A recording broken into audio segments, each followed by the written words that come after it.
नमस्कार साथियों, मैं नेहा शर्मा एनवी संस्कृत क्लासेज में आपका हार्दिक स्वागत करती हूँ। आज हम प्रकृति भाव संधि की चर्चा करेंगे।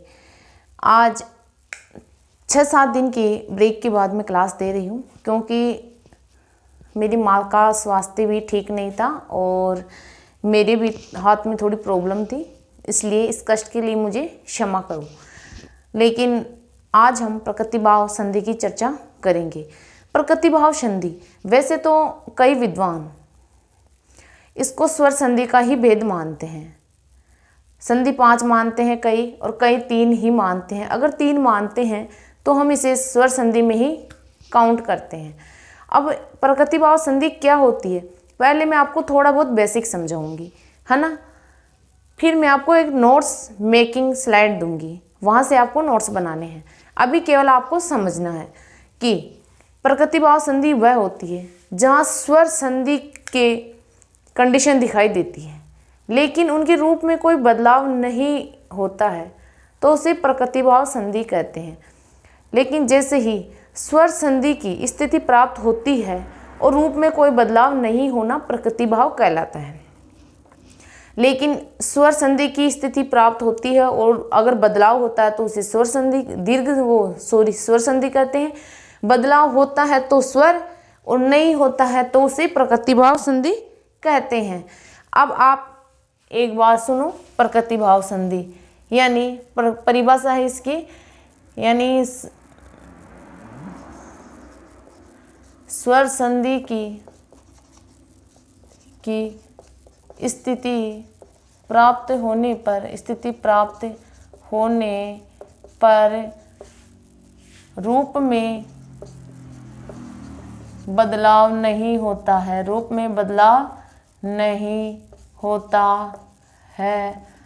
तो उसे प्रकृति भाव संधि कहते हैं। ये इसकी परिभाषा है, ठीक है, प्रकृति भाव की। लेकिन प्रकृति भाव संधि 3 प्रकार की होती है आपकी, है ना, 3 प्रकार की। अब प्रकार, अरे क्या हो गया, प्रकार, ये 3 प्रकार की होती है। कौन कौन सी? प्लुत प्रकृति भाव, प्लुत प्रकृति भाव 1, दूसरी प्रकार 3, दूसरी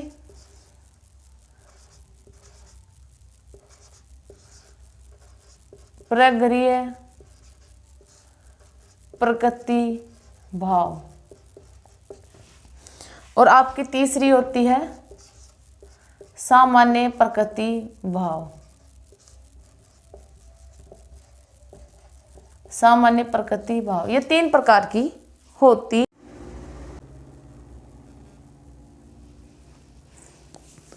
अब ये 3 प्रकार आपके प्लुत प्रकृति भाव, प्रगरीय प्रकृति भाव और सामान्य प्रकृति भाव, ये 3 प्रकार की होती है। लेकिन प्लुत प्रकृति भाव और आपकी सामान्य प्रकृति भाव संधि, इनमें से क्वेश्चन ना के बराबर बनते हैं, और बनते हैं तो एक बिल्कुल अपवाद स्वरूप क्वेश्चन बनते हैं, ज़्यादा क्वेश्चन नहीं बनते हैं। यहाँ से ज़्यादा मोस्ट आपकी प्रगरीय प्रकृति भाव संधि है, यहाँ से बहुत ज़्यादा क्वेश्चन पुटअप होते हैं और ये मोस्ट इम्पोर्टेंट है। तो इसमें 4 सूत्र काम करते हैं आपकी संधि में। पहला है ईदु देद द्विवचनम प्रगरीयम। दूसरा सूत्र आपका अदसो मात, और तीसरा सूत्र आपका निपात एकाज नांग, और चौथा सूत्र आपका ओत। ये 4 सूत्र आपकी प्रगरीय प्रकृति भाव संधि में काम आते हैं, और यही मोस्ट इम्पोर्टेंट क्वेश्चन है, यहीं से बनते हैं। मतलब कि यहाँ से और यहाँ से क्वेश्चन बिल्कुल ना के बराबर बनते हैं। कभी अपवाद स्वरूप बन जाए तो इसकी कोई गारंटी नहीं है, लेकिन बहुत कम चांस रहते हैं।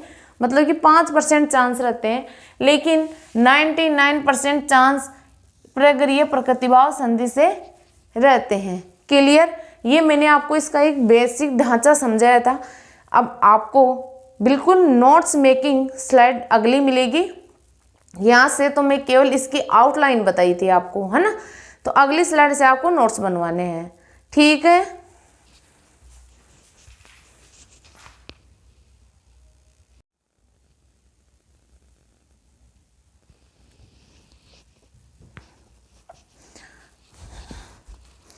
अब आपको नोट्स इस स्लाइड से बनाने हैं और बिल्कुल ही मतलब कि नोट्स बनाओ आप तो एक एक दो दो लाइनें खाली छोड़ना और ज़्यादा भी गैप छोड़ देना, ताकि और भी आपको कोई नई चीज़ मिले तो उसमें ऐड कर लेना। और सुंदर सुंदर प्यारे प्यारे नोट्स बनाना, ताकि आप उनको पढ़ने बैठो तो आपकी अंदर से इच्छा जागृत हो कि हाँ मुझे पढ़ना है। लेकिन आप ऐसे गिच पिच नोट्स बनाओगे तो आपको पढ़ने की इच्छा नहीं करेगी, ठीक है। हम बढ़ते हैं, केवल नोट्स स्लाइड यही है, यहाँ से नोट्स बनाना आप। यानी स्वर परिभाषा, प्रकृति भाव संधि किसे कहते हैं, इसकी परिभाषा यानी स्वर संधि की प्राप्ति होने पर रूप में बदलाव नहीं होता है, कोई बदलाव नहीं होता है, कोई चेंज नहीं होता है, तो उसे प्रकृति भाव संधि कहते हैं, ठीक है। इसकी संस्कृत में परिभाषा है प्रकृत्यः स्वभावेन अवस्थितासु संधयो न भवन्ति इति यावत्। ये 3 प्रकार की होती है, प्लुत प्रकृति भाव, प्रगरीय प्रकृति भाव, सामान्य प्रकृति भाव, क्लियर।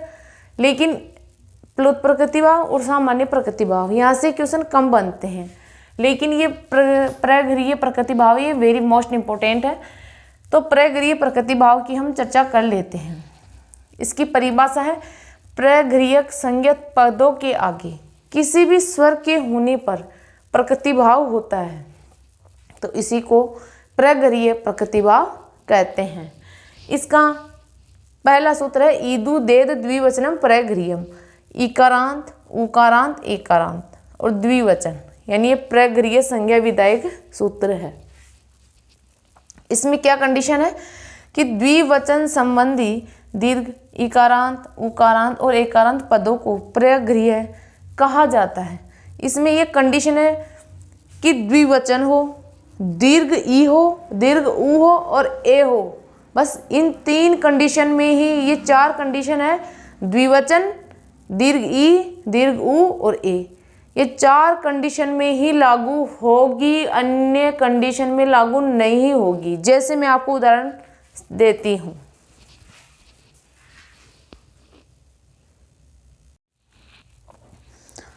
अब आपके ये प्रकृति भाव संधि के उदाहरण है। ऐसे उदाहरण आएंगे आपकी हरि एताऊ, विदु एताऊ, विष्णु मऊ, गंगे अमु, पचेते मऊ, शेवेते अत्रे, फले अमु, इंदु उदिताऊ, भानु एताऊ। अब यहाँ आपको क्या देखना, इनकी पहचान क्या है। ये क्या है, हरि शब्द का हरि हरि हरय, तो ये प्रथमा द्विवचन हुआ या नहीं हुआ, हो गया। इकारांत है, क्लियर। ये विदु विदु एताऊ, यानी ये प्रथमा द्विवचन, और ये क्या हुआ, उकारांत, तो आपका प्रकृति भाव हुआ। विष्णु इमाऊ, गंगे अमु, पचेते इमाऊ। ये आपके शब्द रूप भी हो सकते हैं और धातु रूप भी हो सकते हैं। ये उदाहरण आप लिख लीजिए।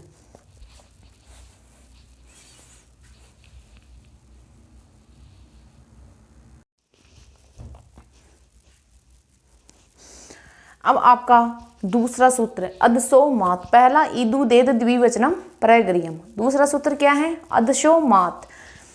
ये है अदस शब्द के, यानी अदस शब्द ही होना चाहिए। दीर्घ इकारांत, दीर्घ उकारांत शब्द को प्रगरीय कहा जाता है। अदस शब्द हो और दीर्घ इकारांत हो और दीर्घ उकारांत हो, उनको ही प्रगरीय कहा जाता है। और वचन का कोई फर्क नहीं पड़ता है, वचन कोई सा भी हो सकता है, क्लियर। केवल अम्मी और अम्मू पदों की ही प्रगरीय संज्ञा होती है इस सूत्र से। अम्मी और अम्मू यही उदाहरण में देखने को आपको मिलेंगे, जैसे अम्मी ईशा, अम्मू आशा ते, अम्मू ईशव, और इसमें ज़्यादा कन्फ्यूजन वाली चीज़ ही नहीं है। अम्मी और अम्मू से संबंधित ही उदाहरण आपको देखने को मिलेंगे।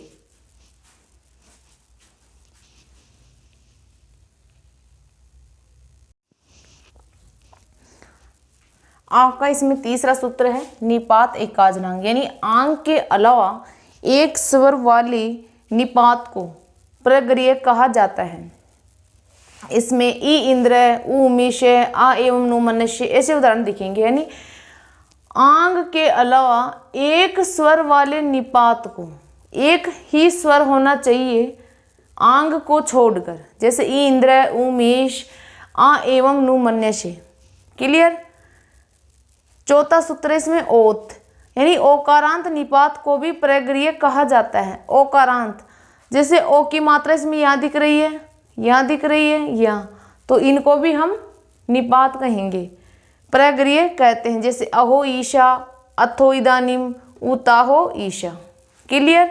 आशा करती हूँ ये चीज़ें आपको समझ में आ रही होगी। अगर कोई दिक्कत हो तो आप कमेंट बॉक्स में ज़रूर बताएं। मिलते हैं अगली क्लास में। जय हिंद, जय भारत।